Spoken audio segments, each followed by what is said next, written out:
சுயநலமற்ற பயணம் அப்படிங்கிறது யாரை கொண்டுட்டு போறது, யாரு போவா?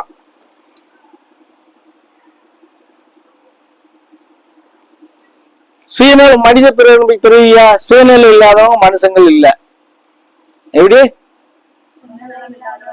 மனிதன் இல்லை, கட்டாயம் அவனுக்கு சுயநலம் இருக்கும். என்ன? சுயநலத்தை நமக்கு தகுந்தது மாதிரி வச்சுக்கிறணும்.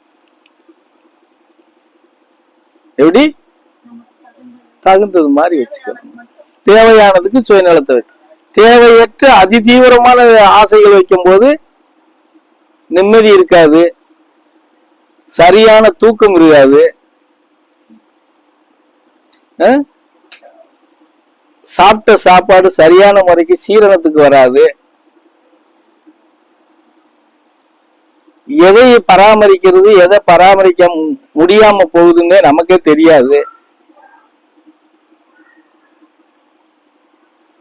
கோபம் அதிகமா வரும், பிரச்சனைகள் தானா நமக்குள்ள வந்து நுழையும். ஆசைகள் கூடும் போது இது எல்லாமே பின்னாடி வரும், நோய் வரும்.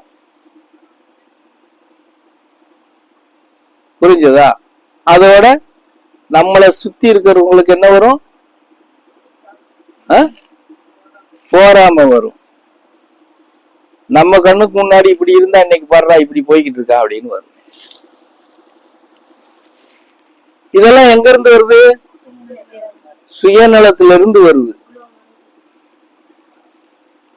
நம்ம நினைச்சிட்டு இருப்போம், நான் சம்பாதிக்கல, சரியாத்தானே போய்கிட்டு இருக்கேன், சரியாத்தானே சொத்து சேர்த்துக்கிட்டு இருக்கேன்னு நினைச்சுக்கிட்டு இருப்போம்.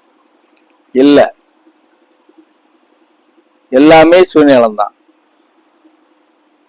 நோய் வாரதும் சுயநலம் தான், நம்மளை சுத்தி இருக்கிறவங்க நம்ம மேல போராமப்படுறதும் சுயநலம் தான், பகையாளி ஆகிறதும் சுயநலம் தான்.